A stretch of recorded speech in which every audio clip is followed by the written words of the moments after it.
Namaste and welcome to this episode of the Thursday Thoughts.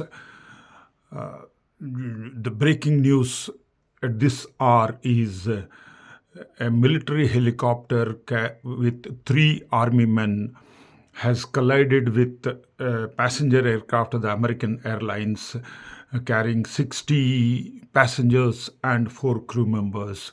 And the debris of both the flying machines have fallen into the Potomos River, and the feared fatalities are all, that is 67. Is a tragic news indeed. Two flying objects colliding midair, that too in America, near Washington, near the Reagan National Airport. And the other tragic news from the Mahakumbh Mela. Yesterday, Mauni Amavasya at 1 o'clock in the dark, cold chill of winter, there was a stampede among the devotees. Reportedly, 30 people have lost their lives. So sad. But away from these tragedies, let's look at this year's first Grand Slam in tennis, that is the Australian Open tennis tournament, which was concluded last Sunday. Yeah. And let's just have a look at the both finals. There was interesting contrast in both men's and ladies' finals. First, of course, ladies, it is played on a Saturday. Yeah. The second Saturday of the tournament. It was between the top seed, number one seed, Arina Sabalenka, top seed, and in search of her third Grand Slam, third consecutive Australian Open title, versus the American, the lowly seeded, that is 19th seed, Madison Keys. So the commentators were going gaga over Arina Sabalenka will win three consecutive Australian Opens. Nobody has won since Ivan Golagon Kohli or Steffi Graf and all those olden days famous names.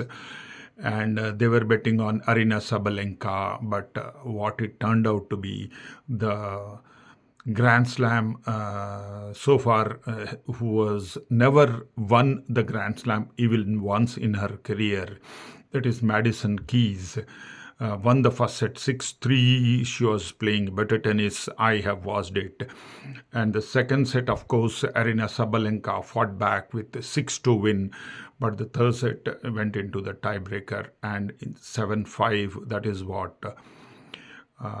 Madison Keys won, and she won the first Grand Slam of her career. You know what? The earlier Grand Slam final appearance was in 2017. So 2017 to 2024, 8 consecutive years she has been playing tennis without even coming to a finals. But finally, she wins her first Grand Slam. Madison Keys, congratulations to you, and many more Grand Slams to your name. Now let us see the men's circuit. Men's circuit, it was after a long time, it was the number 1 and number 2 seeds figuring in the finals. Yeah, you have said it correctly. Yannick Sinner of Italy, the defending champ, here again, like in ladies circuit, the defending champion was playing against the number 2 seed, the insulin dependent, my favorite. He's Alexander Zverev of Germany. Alexander Zverev is fondly called Sasha. Sasha in Russian language is it means Alexander. Yeah, Alexander Zverev. And even like in ladies circuit here, Zverev also was looking for his first Grand Slam, though he is featured in Grand Slam finals earlier, but it was not to be. The number 1 and the top ranked player, Yannick Sinner, walked away with straight sets, the 6-3, 7-5, and 6-3 in the final set. So not much of rather 6-3, 7-6 in the second set. It was a tiebreaker, which Zverev tried to fight his best, but it was not to be. So straight sets victory for Yannick Sinner, and to give him his fourth Grand Slam title. So he's making amends to the famous three in tennis, that is, as we all know, who are slowly retiring one after another. We have Federer, then of course Nadal, and Djokovic, the highest number of Grand Slams of 24. He retired in the semifinals against Zverev after losing the first set 7-6. You would have seen that. But what intrigues me is I have been following this particular game of tennis, I mean, to the extent possible for a human being or for a person of my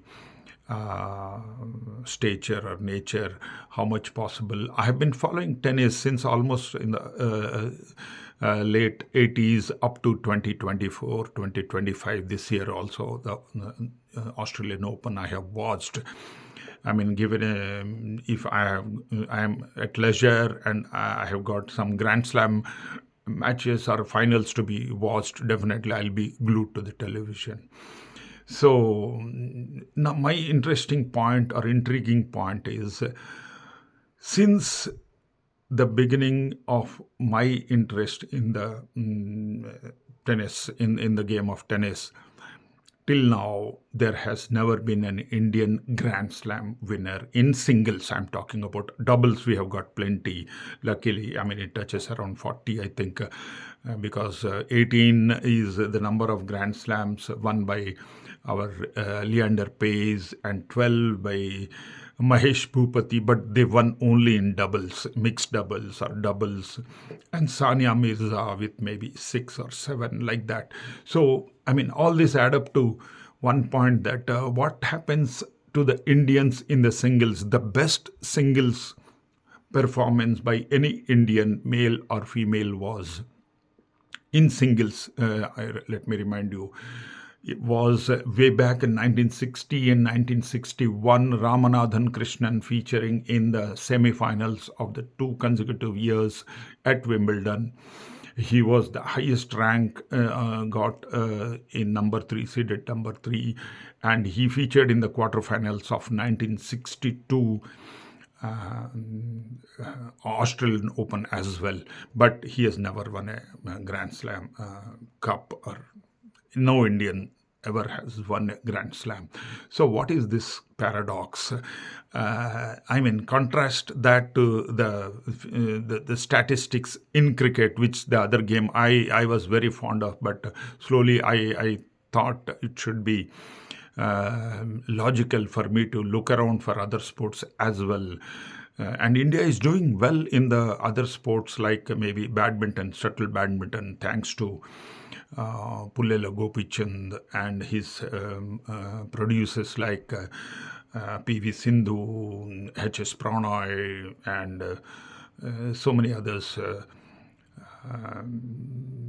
But what is happening to tennis? Except these doubles winners, singles, the best was, what I remembered was a quarterfinals match between Vijay Amritraj and Jimmy Connors those days in 1981 Wimbledon quarterfinals. And Amritraj was serving 2 sets up. The first 2 sets he has won, and he could have sealed a berth in the semi-finals. But it was not to be. Jimmy Connors came back and won the rest 3 sets to defeat Vijay Amritraj. That was the best by, as long as I was listening to the commentary on BBC way back in 1981. So, I mean, it's a paradox that we have to address, because individual game like tennis, we don't have winner, we have doubles winners. And in cricket, individually, you have got a Sunil Gavaskar, who was the first to score 10,000 runs, Sachin Tendulkar, who still holds a century of centuries in international matches, and Virat Kohli, and a lot of other people, MS Dhoni. Individually, they play well, but when it comes to team, they don't appear to be doing well, because in Australia they could have played much better than what we have discussed it earlier as well. So this paradox has to be addressed, maybe by a senior and entrepreneur like Anand Mahindra. He should announce a big prize money for a singles Grand Slam winner in tennis. Only then we can hope to get a good winner in any of the Grand Slams. And I mean, I can only ask, are you listening? The singles experts like Somdev Burman or Sunit Nagal and Sania Mirza, are you listening? I know the resounding answer will be no, because we are busy in commenting. Yeah, they were seen commenting in the extra serve in that, on Sony Sports Channel. So that's all, ladies and gentlemen. Till we meet next time, hoping better days for Indian tennis, maybe through some prize money announced by some large-hearted Anand Mahindra or somebody else. We'll be waiting for a Grand Slam winner from India. Though there were plenty in the juniors, Ramanathan Krishnan himself was a juniors winner, and 24, the juniors champion at the Wimbledon is Sumit Chatterjee, Indian origin, US player. So I want Indian origin, Indian player, praying for the best, not only in tennis, in every field. Take care. Bye-bye. God bless.